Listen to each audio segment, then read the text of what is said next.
Welcome back students M के classes तक आप सभी का इस चैनल में दोबारा स्वागत है।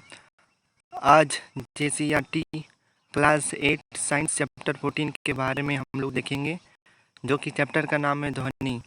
इस चैप्टर का सारा क्वेश्चन आंसर मैंने लाइन बाय लाइन कर दिया है। ठीक है, चलिए आइए देखते हैं क्या क्या है क्वेश्चन आपका। देखिए, पहला क्वेश्चन है आपका कि आवृत्ति का SI मात्रक है। तो देखिए, आवृत्ति का SI मात्रक हर्ज होता है। ठीक है, आवृत्ति का SI मात्रक हर्ज होता है और इसको हम लोग HZ से डिनोट करते हैं। ठीक, दूसरा क्वेश्चन है आपका, ध्वनि संचरित हो सकती है। तो ध्वनि जो आपका होता है, ये आपका ठोस में भी होता है, द्रव में भी होता है तथा गैस में भी होता है, इसलिए इसका आंसर हो जाएगा आपका ऑप्शन नंबर घ। तीसरा नंबर है दिया हुआ है आपका क्वेश्चन, इनमें किसकी आवाज़ की आवृत्ति सबसे अधिक होती है। ठीक है, तो आप लोग अक्सर देखे होंगे कि छोटी बच्ची का जो आवाज़ जो होता है ना, वो सबसे ज़्यादा तीखी सुनाई पड़ता है, इसलिए इसका आंसर हो जाएगा आपका ऑप्शन नंबर क। क्वेश्चन नंबर 2 में आपका सही गलत बताना है। ठीक है, सही गलत का टिक करना है। पहला क्वेश्चन है आपका, किसी कंपित वस्तु में प्रति सेकंड होने वाले कंपन की संख्या को इसका आवर्तकाल कहते हैं, ये आपका गलत है। ठीक, दूसरा क्वेश्चन है आपका, यदि कंपन का आयाम अधिक है तो ध्वनि मंद होती है, ये आपका गलत दिया हुआ है। तीसरा क्वेश्चन है आपका, ध्वनि निर्वात में संचरित नहीं हो सकती, ये आपका सही दिया हुआ है। घ में आपका दिया हुआ है, कंपन की आवृत्ति जितनी कम होगी तो आवर्त उतना ही अधिक होगा, ये भी आपका गलत है। अंगा में आपका दिया हुआ है, अप्रिय ध्वनि को संगीत कहते हैं, ये एकदम सही एकदम गलत है आपका। अप्रिय ध्वनि को हम लोग शोर बोलते हैं और यहाँ आपका ऑप्शन में दिया हुआ है संगीत, इसलिए ये आपका गलत है। अगला क्वेश्चन है 4 नंबर, मानव के कानों के लिए श्राव्यताभ्रास 20 हज से 20,000 हज है, ये आपका सही दिया हुआ है। जो मानव जो कान है ना आपका, 20 हज से लेकर 20,000 हज की आवृत्ति के बीच की ध्वनि को ही सुन पाता है। 6 में आपका दिया हुआ है, शोर प्रदूषण अधिकांश श्रवण असकुता उत्पन्न कर सकता है, ये आपका सही दिया हुआ है। अगला क्वेश्चन है आपका 2 नंबर, कंपन करने वाली वस्तु के अधिकतम विस्थापन को आयाम कहते हैं, ये भी आपका सही है। चलिए हम क्वेश्चन नंबर 3 में देखते हैं क्या दिया हुआ है। देखिए, क्वेश्चन नंबर 3 में आपका रिक्त स्थान है, इसको आपको भरना है। पहला क्वेश्चन दिया है आपका, केवल कंपित वस्तु ही डैश उत्पन्न करती है। तो देखिए, जो आपका कोई भी सामान जैसे कि लोहा की चीज़ हो गया, जैसे कि हम लोग मारते हैं, ठोकर मारते हैं, तो उसमें कंपन टाइप का होता है, तो उसी को हम लोग क्या बोलते हैं, ध्वनि बोलते हैं। अगला है आपका, आयाम का मात्रक है। तो याद रखिएगा, आयाम का जो मात्रक होता है वो आपका हर्ज होता है और इसको हम लोग HZ से डिनोट करते हैं। तीसरा है आपका, किसी कंपयमान वस्तु द्वारा एक पूर्ण कंपयान पूरा करने में लगा समय को आवर्तकाल कहते हैं। ठीक है, चौथा आपका दिया हुआ है, प्रबलता कंपन के डैश से निर्धारित की जाती है। तो आयाम हम लोग उसको बोलते हैं। अप्रिय ध्वनि को हम लोग क्या बोलते हैं, शोर बोलते हैं, जो कि मैंने अभी आपको बताया था इसके पहले। 6 नंबर में आपका दिया हुआ है, ध्वनि का संचारण डैश में नहीं हो सकता। तो याद रखिएगा, ध्वनि जो होता है वो आपका निर्वात में नहीं हो सकता है। ठीक है, 7वां नंबर आपका दिया हुआ है, 20,000 हद से अधिक आवृत्ति वाले ध्वनि को हम लोग क्या बोलते हैं, पराश्रव ध्वनि बोलते हैं। तो आजकल आप लोग देखते होंगे, जो डीजे होता है ना, डीजे में 20,000 हद से अधिक आवृत्ति वाला लगाया जाता है आपका, तो वो हम लोग के लिए हानिकारक है, इसलिए डीजे उजे में थोड़ा कम डांस कीजिएगा। ठीक है, क्वेश्चन नंबर 8वां है आपका, तीक्ष्ण ध्वनि की अपेक्षा मोटी ध्वनि का तारित्व कम होता है। ठीक है, चलिए हम क्वेश्चन नंबर 4 में देखते हैं क्या दिया हुआ है।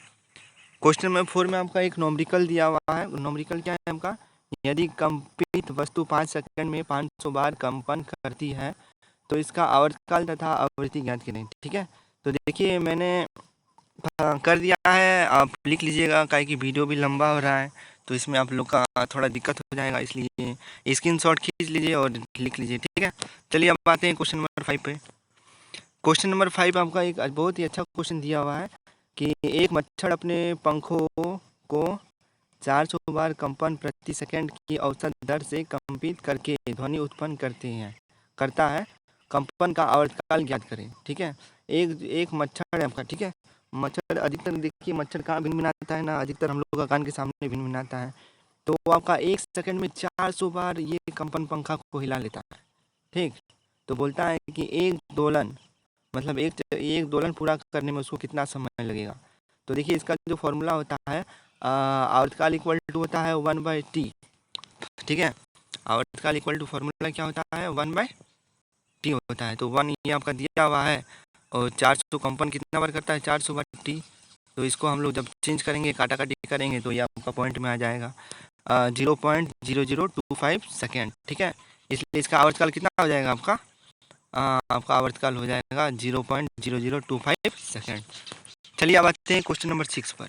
ठीक है, इसका भी आप स्क्रीनशॉट खींच लीजिएगा।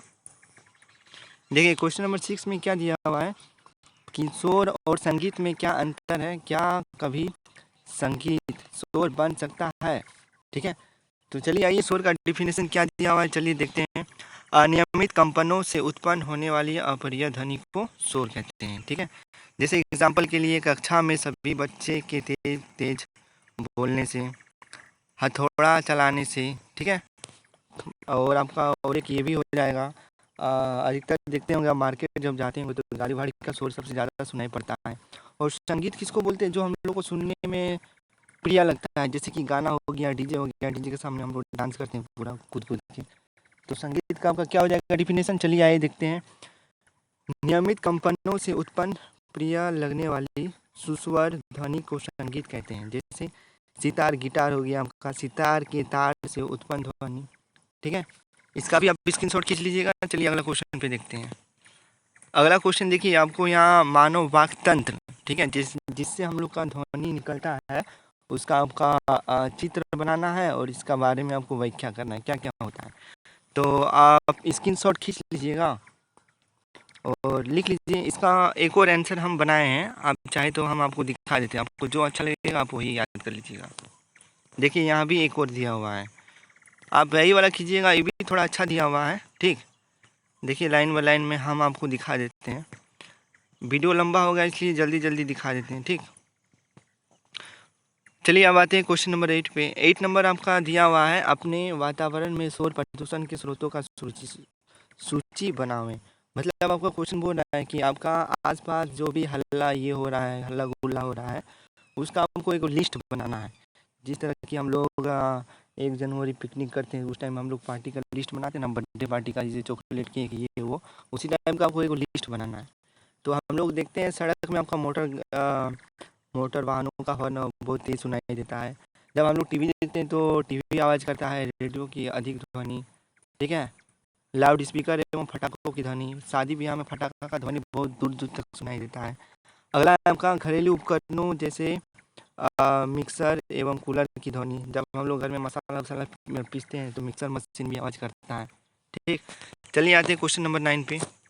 देखिए 9 थोड़ा बड़ा दिया हुआ है, तो आप इसका स्क्रीनशॉट खींच लीजिए और थोड़ा इसको लिख लीजिएगा, काहे कि ये उतना इम्पोर्टेंट नहीं है और आपका एग्ज़ाम में ये आने का तो हमको नहीं लग रहा है कि आएगा इस बार। ठीक है, चलिए अगला क्वेश्चन पे देखते हैं। हाँ, ये क्वेश्चन इंपॉर्टेंट है, आप सभी को मैं बताते चलूँ कि इसको थोड़ा अच्छा से आप याद कर लीजिएगा। ठीक है, क्वेश्चन क्या है, आयाम आवर्तकाल एवं आवृत्ति को परिभाषित करें एवं उसके मात्रक लिखें। ठीक है, बारी बारी से सबका परिभाषा देना है और सबका ऐसा मात्रक भी लिखना है। सबसे पहले आपको लिखना है आयाम के बारे में।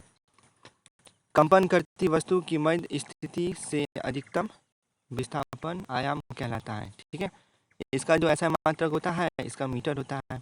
आवर्तकाल, तो आवर्तकाल का क्या हो जाएगा, कंपन करती वस्तु को एक पूर्ण कंपन करने में जितना समय लगता है उसे आवर्तकाल कहते हैं। ठीक है, और आवर्तकाल का भी ऐसा मात्रक क्या होता है ना, हर्ट्ज होता है। आवृत्ति, किसी कंपन करती वस्तु द्वारा 1 सेकंड में पूर्ण किए गए कंपनों की संख्या को आवृत्ति कहते हैं। इसका ऐसा मात्रक क्या होता है आपका, हर्ट्ज होता है। ठीक, चलिए आते हैं अगला क्वेश्चन पे, क्वेश्चन नंबर 11 पे। देखिए क्वेश्चन नंबर 11 आपका अच्छा चीज़ दिया हुआ है। क्वेश्चन क्या है मैं आपको पढ़ देता हूँ। आकाश में तड़ित पहले दिखाई देती है जबकि मेघ गर्जन बाद में सुनाई देती है। क्या आप इसकी व्याख्या कर सकते हैं। अक्सर हम लोग देखते होंगे जब बारिश आता है, ठीक है, तो बारिश के टाइम में आप देखते होंगे बिजली चमकता है, उसके बाद क्या बोलते हैं हम, कहाँ गर्जन सुनाई पड़ता है। ऐसा काहे होता है, ठीक है। चलिए आइए हम लोग देखते हैं इसमें क्या आंसर दिया हुआ है। आकाश में तड़ी तथा मेघ गर्जन की घटना एक समय पर हमसे समान दूरी पर घटती है, ठीक है। हमें तड़ित पहले दिखाई देता है जबकि मेघ गर्जन बाद में सुनाई देता है, क्यों? देखिए, जो ऐसा काहे होता है मैं आपको सटीक कारण मैं बता देता हूँ। जो आपका अ, जो आपका तड़ित का चमक का जो चाल होता है ना, वो 3 × 10⁸ मीटर पर सेकेंड होता है। मतलब कि वो आपका 1 सेकंड में 3 लाख किलोमीटर दूर तक आवाज़ सुनाई दे देगा, ठीक है, मतलब चमक दिखाई दे देगा। और जो गर्जन जो होता है ना आवाज़, उसका आपका चाल जो होता है वो 332 मीटर पर सेकेंड होता है, ठीक है। तो इससे हम लोग को साफ पता चलता है कि कौन सबसे पहले आएगा ना। सबसे पहले आपको बिजली की चमक दिखाई देगा, काहे दिखाई देगा कि वो आपका 1 सेकंड में 3 लाख किलोमीटर दूर तक एकदम आपका चमक दिखाई दे देगा सबको। लेकिन जो साउंड जो होगा वो आपका 332 मीटर पर सेकेंड, ज़्यादा दूर तक नहीं दिखेगा, ठीक है। इसलिए समान दूरी पर घटित होने पर भी चमक हमें पहले दिखाई देती है और गर्जन बाद में सुनाई देती है। चलिए आते हैं क्वेश्चन नंबर 12 पे, लास्ट क्वेश्चन है, ठीक है। क्वेश्चन है आपका, अंतरिक्ष यात्री एक दूसरे की आवाज़ को चांद पर नहीं सुन पाते, क्यों? बोलता है क्वेश्चन आपका, एक अंतरिक्ष में एक आदमी गया, वहाँ से एक चांद पे एक आदमी एक और खड़ा है, ठीक है।